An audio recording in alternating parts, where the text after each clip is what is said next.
UK का 10 साल का वीज़ा लेना मोस्टली लोगों को ये लगता है कि ये नामुमकिन है, ये आप ले ही नहीं सकते।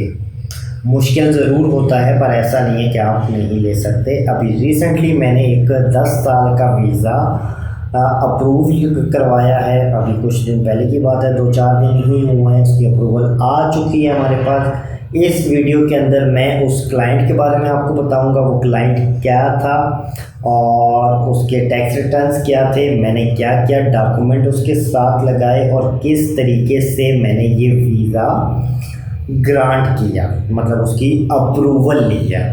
तो चलते हैं अपने टॉपिक की तरफ। मेरा नाम आमिर शहजाद है और मैं ऑनिक्स इंटरनेशनल सर्विसेज में वीज़ा की सर्विस को प्रोवाइड करता हूँ।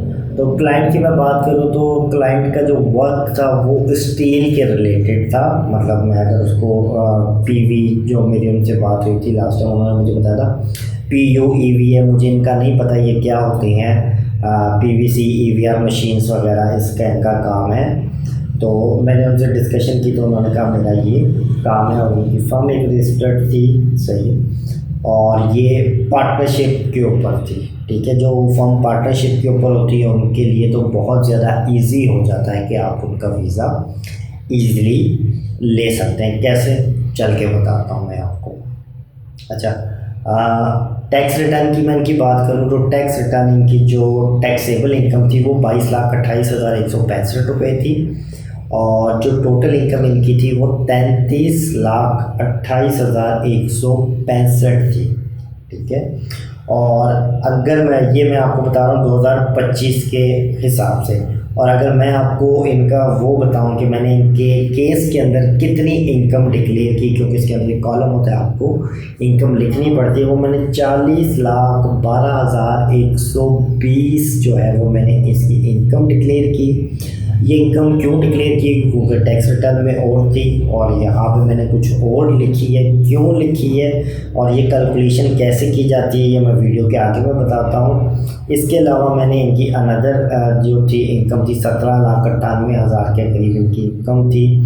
ख़र्चा मैंने इनका 2,000 पाउंड लिखा था और 10 दिन का ये प्लान था। 1,02,912 रुपये इनका मंथली एक्सपेंस बनता था, जो मैंने इनकी सारी की सारी कैलकुलेशन की थी उसके मुताबिक। 10 दिन के प्लान के लिए आपके पास इनफ है, 2,000 पाउंड काफ़ी होते हैं। होटल की लोकेशन मैंने प्राइम लोकेशन पे ली, प्रीमियर इन काउंटी होटल था, ये बिल्कुल करीब ही है टूरिस्ट अट्रैक्शन से।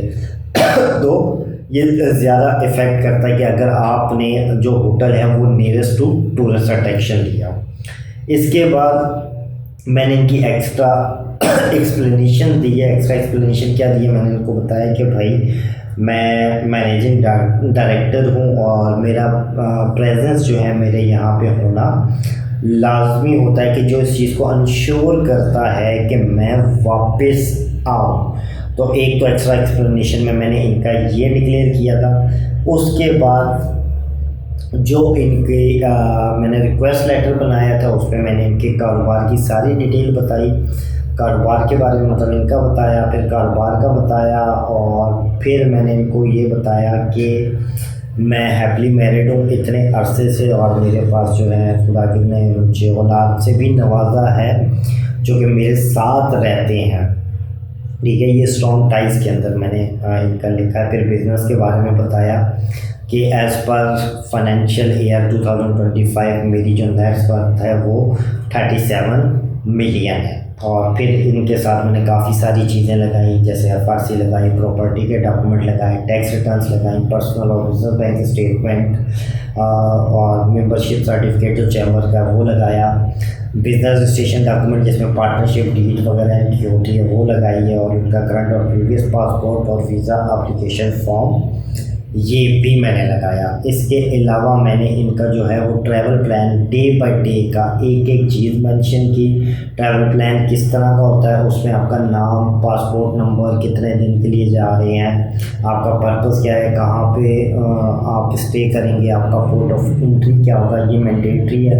उसके बाद फ़्लाइट की डिटेल और बाकी सारी की सारी डिटेल आपने यहाँ पे मेंशन करनी होती है। तो इससे आपका केस ज़्यादा स्ट्रॉन्ग होता है। अब जो चीज़ मैं ये कह रहा था कि इनकी इनकम मैंने वहाँ पे जो टैक्स रिटर्न के अंदर है वो कम है और मैंने इनकी इनकम ज़्यादा रखी है। मैंने क्यों रखी है, तो सिंपल वे में बताऊँ, जो बिजनेसमैन शख्स होता है ना, उसकी जो टैक्स रिटर्न के अंदर इनकम आ रही होती है वो बेसिकली उसकी इनकम नहीं आ रही होती। जो बिजनेसमैन है वो मेरी बात को इजीली समझ जाएंगे।